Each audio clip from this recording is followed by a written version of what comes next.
स्नेहाने आपला पती तुषारला जोरदार एक थाप मारली. त्यानंतर तो लगेच मागे सरकला आणि हे सर्व तिची सासू मागे उभी राहून पाहत होती. त्या पुढे येऊन स्नेहाला ओरडू लागल्या. त्या स्नेहाला म्हणाल्या की तुला लाज नाही वाटत का आपल्या पतीवर हात उचलायला? तेव्हा स्नेहा आपल्या सासूला म्हणाली की जर तुम्ही त्याचे कारनामे ऐकले तर तुम्हीही कदाचित त्याच्यावर हात उचलणार. तिची सासू म्हणाली की मला माहीत आहे, तू मला शिकवू नको. मी आजपर्यंत लहानपणापासून कधीही त्याच्यावर हात उचलला नाही आणि कधी मोठ्या आवाजात देखील त्याला ओरडले नाही. आणि तुला येऊन अजून थोडेच दिवस झाले आहेत, तेवढ्यातच तू माझ्या मुलावर हात उचललास? मी तुला चांगलीच अद्दल घडवेल. मी आताच तुझ्या आईवडिलांना येथे बोलावते आणि सर्वांसमोर तुला तुझ्या चुकीची माफी मागायला लावते आणि मीही तुला सर्वांसमोर एक चापट मारेल. स्नेहाच्या सासूने घरात खूप तमाशा उभा केला आणि लगेच फोन करून तिच्या आईवडिलांना बोलावून घेतले. जेव्हा तिचे आईवडील आले, ते आल्यानंतर तिच्या सासूने लगेच आपले नाटक सुरू केले आणि म्हणाली की तुम्ही तुमच्या मुलीला हे शिकवले आहे का? तिने माझ्यासमोर माझ्या मुलावर हात उचलला. तिची एवढी हिंमत कशी झाली? मी आता तिला या घरात 1 मिनिटही राहू देणार नाही. त्यामुळे तुम्ही आताच तुमच्या मुलीला येथून घेऊन जा. मी एक क्षणासाठीही तिला येथे सहन करणार नाही. स्नेहाची सासू एवढ्या रागात होती की स्नेहाच्या वडिलांना काहीही कळत नव्हते की नेमके काय झाले आहे. ते आपल्या मुलीला म्हणाले की बेटा, काय झाले आहे? तू तुझ्या पतीवर हात का उचललास? आपल्या वडिलांनी विचारपूस केल्यावर स्नेहा रडू लागली. ती काही सांगण्याआधीच तिची सासू रागातच पुन्हा म्हणाली की मी तुम्हाला सांगितले आहे की तिला आताच येथून घेऊन जा. तिला तुमच्या घरी घेऊन जा आणि तिथेच विचारपूस करा. जर ती आता इथे अजून काही वेळ थांबली तर माझ्या हातून काहीतरी चुकीचे घडेल. त्यांना एवढे रागात पाहून स्नेहाचे वडील तिला आपल्यासोबत घेऊन गेले, कारण त्यावेळी त्यांना तेच योग्य वाटले. आणि दुसरीकडे स्नेहाचा पती तुषार शांत झाला होता. त्याला पश्चाताप होत होता. दुःख त्याला त्याच्या पत्नीच्या हातून मार खाण्याचे नव्हते, तर त्याने केलेल्या चुकीचा त्याला एवढा पश्चाताप होत होता की माझ्याकडून एवढी मोठी चूक कशी झाली. तो सुन्न झाला होता. स्नेहा घरातून गेल्यामुळे घरात शांतता होती. पण 2-3 दिवसानंतर जेव्हा तुषारचे वडील घरी आले तेव्हा त्यांना घरात खूप शांतता वाटली. ते ऑफिसच्या कामानिमित्त बाहेर गेले होते. घरी आल्यानंतर त्यांना स्नेहा घरात दिसली नाही आणि तुषारही गुमसुम वाटत होता. आणि त्यांची पत्नी सविताजी किचनमध्ये स्वयंपाक करत होत्या. घरात आल्यावर त्यांना थोडे विचित्रच वाटले. त्यामुळे किचनमध्ये जाऊन ते आपल्या पत्नीला म्हणाले की सविता, आपली सून कुठे आहे आणि घरात एवढी शांतता का आहे? आणि तुषारला काय झाले आहे? तो एवढा शांत का झाला आहे? हे ऐकून सविताजी रागातच आपल्या पतीला म्हणाल्या, आता तिला विसरून जा. ती आपल्यासाठी कायमची मेली आहे. तिने एवढी मोठी चूक केली आहे. आता मी तिला कधीही या घरात पाय ठेवू देणार नाही. मी तिच्या आईवडिलांना बोलावून तिला माहेरी पाठवले आहे, कारण तिने तुषारवर हात उचलला. त्यामुळेच तो सुन्न झाला आहे. हे ऐकून त्यांना आश्चर्य वाटले आणि ते म्हणाले, स्नेहाने तुषारवर हात उचलला? काय झाले आहे? स्नेहा तर अशी नव्हती. त्यावर सविताजी म्हणाल्या की ती कशी होती आणि कशी नव्हती हे तुम्हाला काय माहिती? तुम्ही तर कामानिमित्त नेहमीच बाहेर असतात. मला विचारा ती कशी आहे. मी स्वतः माझ्या डोळ्यांनी पाहिले आहे की तिने रागात तुषारवर हात उचलला. ती एक महिला असून तिने आपल्या मुलावर हात उचलला. आपल्या पत्नीचे बोलणे ऐकून थोडा विचार करून विवेकजी म्हणाले की मला विश्वास बसत नाही. नक्कीच काहीतरी झाले असेल. काहीतरी मोठीच गोष्ट असेल, त्याशिवाय स्नेहा तुषारवर हात उचलणार नाही. विवेकजी आपल्या पत्नीला म्हणाले की नेमके काय झाले होते ते मला खरं सांग. तुषारने काय केले आहे? हे ऐकून सविताजी अजूनच चिडल्या होत्या. त्या म्हणाल्या की तुम्ही तर माझ्या मुलाचाच दोष काढत आहे. त्याने काहीही केले नाही. तो माणूस आहे, 4 लोकांमध्ये फिरतो. थोडेफार काही कमी जास्त झाले तर त्यात काय फरक पडतो? याचा अर्थ असा नाही की तो आपल्या पत्नीचा मार खाणार. सविताजी विवेकजींना फिरवून गोष्ट सांगत होती. त्यावरून त्यांना समजले होते की नक्कीच काहीतरी झाले आहे. ते लगेच आपल्या मुलाजवळ गेले. घरातील वातावरण पाहून त्यांचा थकवाच निघून गेला होता. ते तुषारजवळ गेले आणि त्याला म्हणाले की काय झाले आहे? मी घराबाहेर असताना घरात काय झाले? मला सर्व काही सांग. तुझी आई तर मला काहीही सांगणार नाही.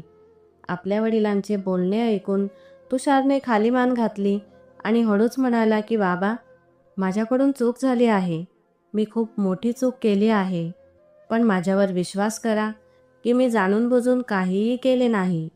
माझ्या मित्राची बर्थडे पार्टी होती. तुम्हाला तर माहितीच आहे की आजकाल लोक खूप ड्रिंक करतात. आणि माझ्या मित्रांनी मला न सांगता माझ्या ज्यूसमध्ये दारू टाकून मला पाजली. पिल्यानंतर मला काहीच भान राहिले नाही.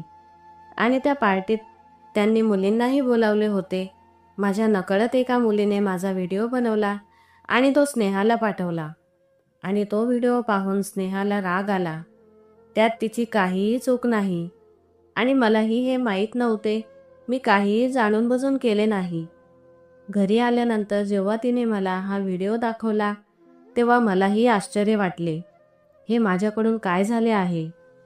तुषारचे बोलणे ऐकून विवेकजी डोक्याला हात लावून बसले की तुषारने हे काय केले. कारण गोष्ट जरा सिरियस होती. कारण नजर चुकीने का असेना, पण चूक तर तुषारकडूनच झाली होती. आणि स्नेहाच्या जागी जर दुसरे कोणीही असते तर त्यांनीही तेच केले असते. थोडा वेळ विचार करून विवेकजी आपल्या मुलाला म्हणाले की जे काही झाले ते योग्य नाही, पण तू स्नेहाला जाऊ का दिले? तेव्हा तुषार म्हणाला की मी स्वतः विचारात पडलो होतो. त्यामुळे मला काहीही कळत नव्हते. आणि त्यावर स्नेहा माझ्याशी भांडत होती आणि आई तिच्यासोबत. ते सर्व समजण्याच्या आधीच ती हे घर सोडून गेली. आईनेच तिला घराबाहेर काढले. विवेकजी म्हणाले की बेटा, तू तिला समजावण्याचा प्रयत्न का केला नाही? जे सत्य होते ते तिला सांगितले का नाही? तुषार म्हणाला की बाबा, मी तिला समजावण्याचा बराच प्रयत्न केला. आणि गेल्यानंतर मी तिला बऱ्याच वेळा फोनही केला, पण ती माझा फोन उचलत नाही. विवेकजी त्याला म्हणाले की जर ती तुझा फोन उचलत नाही तर तू तिच्या माहेरी का गेला नाही? समोरासमोर बसून तुम्ही सर्व गोष्टी क्लिअर करून घ्या. मला विश्वास आहे की स्नेहा तुला नक्कीच समजून घेईल. तेव्हा तुषार म्हणाला की नाही बाबा, मी तिथे कसं जाऊ? सर्वांसमोर जाण्याची माझी हिंमत होत नाही. तुषारही त्याच्या जागेवर बरोबरच होता आणि त्याची अवस्था त्याच्या वडिलांना समजत होती. थोडा वेळ विचार करून त्यांनी तुषारचा हात पकडला आणि त्याला म्हणाले की चल, तू माझ्यासोबत, आपण स्नेहाकडे जाऊया. चूक तर तुझ्याकडून झाली आहे. ती नकळत असो किंवा काहीही असो, चूक ही चूकच असते. त्यामुळे तिचे तुझ्यावर रागवणे साहजिकच आहे. तू माझ्यासोबत चल, स्नेहाकडून माफी माग आणि तिला घरी घेऊन ये. ते दोघे स्नेहाकडे जायला निघालेच होते. तेवढ्यातच मागून सविताजींनी त्यांना टोकले आणि रागातच म्हणाल्या की तिच्याकडे बिलकुल जायचे नाही. माझा मुलगा बिलकुल जाणार नाही. तुमची अशी इच्छा आहे का की माझ्या मुलाने तिचा पाया पडावे आणि तिची माफी मागावी? मी माझा निर्णय दिला आहे. तो तिथे माफी मागण्यासाठी अजिबात जाणार नाही. त्याच्याकडून ही चूक नकळत झाली आहे. तो काय मुलगी आहे का पाय पडून माफी मागायला? तो मुलगा आहे आणि त्याला मुलासारखेच राहू द्या. त्याच्या सासरवाडीत जाऊन त्याची इज्जत कमी होईल. आपल्या पत्नीचे बोलणे ऐकून विवेकजींनाही आता राग आला होता. ते रागातच सविताजींना म्हणाले की तू शांत राहा, काहीही बोलू नको. तुझ्यामुळेच हे प्रकरण वाढले आहे. त्यावेळी जर तूच समजदारी दाखवली असती तर हे सर्व काही झाले नसते. आणि सुनबाई परत या घरात काय येऊ शकणार नाही. हे घर जेवढे आपले आहे तेवढे तिचेही आहे. त्यावर सविताजी म्हणाल्या की तुम्ही आता जास्तच बोलत आहात. मी आधीच तुम्हाला सांगते की एकतर ह्या घरात मी राहील, नाहीतर ती. आता हा निर्णय तुम्हीच घ्या की या घरात कोण राहील. पण माझा मुलगा तिच्यासमोर हात जोडणार नाही. आतापर्यंत विवेकजी सर्व काही समजदारीने मिटवण्याचा प्रयत्न करत होते, पण कुठपर्यंत? कारण ते आधीच लांबचा प्रवास करून थकले होते आणि त्याशिवाय त्यांनी सकाळपासून काहीही खाल्ले नव्हते. आता त्यांना खूप राग आला आणि रागाच्या भरातच ते सविताजींना जोरात ओरडले. ठीक आहे, जर तुला या घरात राहायचे नाही तर तूही तुझ्या माहेरी जाऊ शकते, जसे तू स्नेहाला पाठवले आहे. आणि त्यानंतर मी निर्णय घेईल की या घरात कोण राहील. मी आता तुषारला घेऊन स्नेहाजवळ जात आहे, तोपर्यंत तू या घरातून निघून जा. एवढे बोलून ते तुषारला घेऊन घरातून निघून गेले. ते दोघेजण स्नेहाच्या माहेरी पोहोचल्यावर तिच्या वडिलांनी सर्वांना बैठक खोलीत बोलावले. स्नेहाही एका कोपऱ्यात जाऊन उभी होती. तिच्या डोळ्यात अश्रू होते. तिने एकदाही तुषारकडे वरतीमान करून पाहिले नाही. तुषारनेही तिच्याकडे पाहून आपली मान खाली घातली. विवेकजींनी स्नेहाला जवळ बोलावले आणि तिला म्हणाले की बेटा, मी तुझी अवस्था समजू शकतो. तुझ्यासोबत काय घडले आहे. आणि तूच काय, तुझ्या जागी दुसरी कोणतीही पत्नी असती तर तिने हेच सहन केले नसते की तिचा पती ती असताना दुसऱ्यासोबत. पण बेटा, तू माझे बोलणे ऐकून घे आणि त्यानंतर तुला जो निर्णय घ्यायचा आहे तो मला मान्य आहे. तू जे सांगशील तेच होईल. त्यामुळे स्नेहाने विवेकजींचे बोलणे ऐकले. विवेकजी तिला म्हणाले की बघ बेटा, तुझा पती कसा आहे हे आम्हाला सांगण्याची गरज नाही. तू 3 वर्षापासून त्याला ओळखत आहे. या 3 वर्षात त्याने कधीही व्यसन केले नाही आणि काही चुकीचेही केले नाही. तू त्याला चांगलेच ओळखते आणि जो व्हिडिओ तू पाहिला आहे तोही खरा आहे. पण त्यामागचे सत्य तू जाणून घे. बेटा, त्याच्या मित्रांनी त्याला नकळतच दारू पाजली आणि तुला हे चांगलेच माहीत आहे की नशेत व्यक्ती संपूर्ण भान विसरतो आणि हे कोणाही सोबत होऊ शकते. तुषार स्वतः तो व्हिडिओ पाहून चकित झाला आहे. त्यामुळे तो तुझ्यासमोर यायलाही घाबरत आहे. मी त्याला जबरदस्ती येथे आणले आहे. माझी तुला एकच विनंती आहे की तू आपला संसार तोडू नको. तुझ्या पतीला समजून घे, त्यानंतरच काही निर्णय घे. तेव्हा स्नेहाने तुषारकडे पाहिले. त्याच्या डोळ्यात अश्रू होते आणि तोही स्नेहाकडे पाहत होता. सत्य माहीत झाल्यावर स्नेहाचे वडीलही तिला म्हणाले की हो बेटा, मीही विचारात पडलो होतो की माझा जावाई असा नाही, नक्कीच काहीतरी गोष्ट असेल. बेटा, नशेत व्यक्ती काहीही करू शकतो, त्याला अजिबात भान राहत नाही. एक वेळा तू त्यांच्या जागेवर येऊन पहा. आता तुषार मोठ्या हिमतीने स्नेहाजवळ आला आणि दोन्ही हात जोडून तिच्याकडे माफी मागू लागला आणि म्हणाला की चूक तर माझ्याकडून झाली आहे. त्यामुळे तुला मला जी काही शिक्षा द्यायची असेल ती तू देऊ शकते, पण मला सोडून जाऊ नको. तू माझ्यासोबत घरी चल. मी तुला वचन देतो की मी अशा मित्रांची साथ सोडेल ज्यांच्यामुळे आपल्यात दुरावा येईल. तू प्लीज माझ्यासोबत आपल्या घरी चल. तुषारच्या डोळ्यात अश्रू पाहून ती त्याच्यासोबत सासरी जायला तयार झाली आणि 1 तासानंतर ती आपल्या घरी पोहोचली. जसेही सर्वजण घरात आले, सविताजी सोफ्यावर बसल्या होत्या. स्नेहाला पाहून त्या रागातच तिच्याकडे पाहू लागल्या. तेव्हा मागूनच विवेकजी त्यांना म्हणाले की तू अजून गेली नाही, तू इथेच आहे का? मी तुला सांगितले होते ना की आम्ही येण्याआधीच तू घरातून निघून जा. सविताजींनी पहिल्यांदाच आपल्या पतीचे असे रूप पाहिले होते. त्या आज खरंच घाबरल्या होत्या की जर त्यांना खरंच घराबाहेर काढले तर ते कुठे जाईल. तेव्हा त्यांना जाणीव झाली की आता प्रेमाने सर्व काही हँडल करावे लागेल.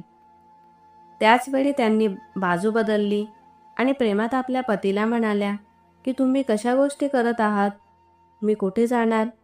त्यावर विवेकजी म्हणाले की तुझ्या माहेरी जा. अजून कुठे? माहेरी? मी माहेरी किती दिवस राहू आणि लोक मला काय म्हणतील की मी या वयात माहेरी राहत आहे. विवेकजी म्हणाले की जेव्हा स्वतःवर गोष्ट आली तेव्हा तुला लोकांची आणि समाजाची पडली आहे आणि ज्यावेळी हीच गोष्ट तू स्नेहाला सांगितली तेव्हा तू तिला कोणाच्या भरोशावर माहेरी पाठवत होती. लोकांनी तिला नाव ठेवले नसते का? सविता, तू कशी बाई आहे. तू एक स्त्री असून दुसऱ्या स्त्रीचे दुःख समजू शकत नाही. जर तुझ्या मुलाच्या जागी तुझा जावाई असता आणि सुनेच्या जागी तुझी मुलगी असती तरीही तू तुझ्या मुलीलाच दोष दिला असता का? आणि आपल्या मुलीलाच समजदारी दाखवायला सांगितले असते का? जसे तू आपल्या सुनेला सांगत आहे. तसे तू आपल्या मुलीला सांगितले असते का की तो माणूस आहे, त्याच्याकडून चूक झाली असेल? आपल्या पतीचे बोलणे ऐकून सविताजी सुन्न झाल्या होत्या आणि आता कदाचित त्यांना आपल्या सुनेचे दुःख कळाले होते. तेव्हा त्या स्नेहाजवळ गेल्या आणि माफी मागू लागल्या. त्या म्हणाल्या की मला माफ कर. कदाचित माझ्या अहंकारामुळेच ही गोष्ट एवढी वाढली आहे, पण मला आता चांगल्याच प्रकारे समजले आहे, एक महिला सर्व काही वाटू शकते, पण आपल्या पतीला नाही. तू तुझ्या जागेवर बरोबर होती. चुकीची तर मी होती. मित्रांनो, ही कथा काल्पनिक कथा आहे, पण ही कथा सांगण्याचा माझा उद्देश असा आहे की चूक ही कोणाचीही असली तरी ती चूकच असते. प्रत्येक महिलेने दुसऱ्या महिलेला समजून घेतले पाहिजे. प्रत्येक गोष्टीत एकमेकांना साथ दिली पाहिजे. या कथेतूनच आपल्याला दिसते की जी गोष्ट सविताजींना समजायला हवी होती ती विवेकजींना समजली आणि त्यांनी सर्व काही सुधारण्याचा प्रयत्न केला. जर सविताजींनीच समजदारी दाखवली असती तर प्रकरण एवढे वाढले नसते. त्यामुळे प्रत्येक स्त्रीला माणूस म्हणून अधिकार द्या. मित्रांनो, तुम्हाला आजची कथा कशी वाटली हे कमेंट करून नक्की कळवा आणि आपल्या मित्रांसोबत शेअर करायला विसरू नका. तुम्ही जर चॅनलवर नवीन असाल तर चॅनलला सबस्क्राईब करा आणि लाईक करायला विसरू नका. आपण पुन्हा भेटूया एका नवीन कथेसह. धन्यवाद.